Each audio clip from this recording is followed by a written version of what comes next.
অনুপ্রেরণীয় ও শিক্ষণীয় একটি গল্প। এটি জন রবলিয়ং নামে একজন সৃজনশীল প্রকৌশলীর গল্প, যিনি সকল বাধা আর প্রত্যাখ্যানের মুখোমুখি হওয়া সত্ত্বেও নিউ ইয়র্কের ব্রুকলিন ব্রিজ তৈরি হয়েছিল। প্রকৌশলী জন রবলিয়ং 1883 সালের দিকে একটি সৃজনশীল ধারণা দেন যে নিউ ইয়র্ককে লং আইল্যান্ডের সাথে সংযুক্ত করার জন্য একটি দর্শনীয় সেতু নির্মাণ করা যায়। তিনি তার ধারণাটি বিশেষজ্ঞদের কাছে উপস্থাপন করেন, কিন্তু তারা বলেন যে এটি অসম্ভব এবং তাকে এই ধারণাটি ভুলে যেতে বলেন। তাদের মতে এটি একটি অবাস্তব ধারণা ছিল, কারণ এরকম কিছু আগে কখনো করা হয়নি। কিন্তু জন তার পরিকল্পনা ছেড়ে দেননি এবং তার বিশ্বাস ছিল যে এটি করা যেতে পারে। তাকে কেবল এই ধারণাটি অন্য কারোর সাথে জড়িত হয়ে যৌথভাবে করতে হবে।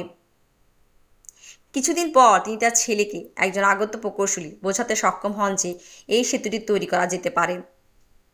জন এবং ওয়াশিংটন, তার ছেলে, তাদের ধারণাটির সামনে এগিয়ে নিয়ে যেতে কী কী বাধার সম্মুখীন হতে পারে তার একটি চক তৈরি করে। প্রবল উত্তেজনা এবং অনুপ্রেরণার সাথে তারা তাদের চ্যালেঞ্জের দিকে এগিয়ে যায় এবং এই স্বপ্নের সেতু নির্মাণের জন্য একদল ক্রু নিয়োগ করে। প্রকল্প শুরুর মাত্র কয়েক মাসের মধ্যে একটি মর্মান্তিক দুর্ঘটনা ঘটে। এই দুর্ঘটনা জনের জীবন কেড়ে নেয় এবং ওয়াশিংটন পঙ্গু হয়ে যায়। ঘটনার পর বিশেষজ্ঞরা তাদের সমালোচনা শুরু করে এবং বলতে শুরু করে, আমরা তাদের আগেই বলেছি এই পরিকল্পনার পেছনে তারা করা বোকামি। সবাই নেতিবাচক মন্তব্য করলো এবং পরামর্শ দিল যে প্রকল্পটি বাতিল করা উচিত, কারণ কেবল জনই জানতো কীভাবে এই সেতুটি তৈরি করতে হয়।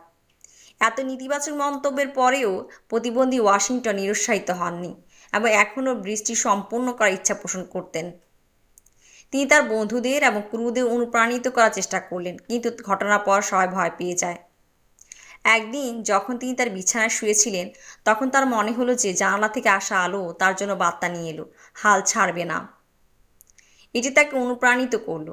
তিনি কেবল তার আঙ্গুল নাড়াতে পারত, তাই তিনি এটি সর্বোত্তম ব্যবহার করার সিদ্ধান্ত নিলেন।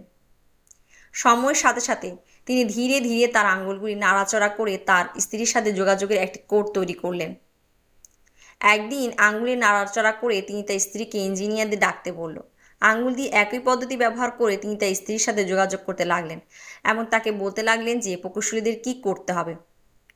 13 বছর ধরে ওয়াশিংটন তার স্ত্রীকে আঙ্গুলি ইশারা তার নির্দেশাবলী দিতে লাগলেন, যতক্ষণ না সেতুটি শেষ পর্যন্ত সম্পূর্ণ হয়েছিল। গল্পের নৈতিক, যে স্বপ্নগুলি অসম্ভব বলে মনে হয় তার সংকল্প এবং অধ্যবসায়ের সাথে বাস্তবায়িত হতে পারে, প্রতিকূলতা যাই হোক না কেন।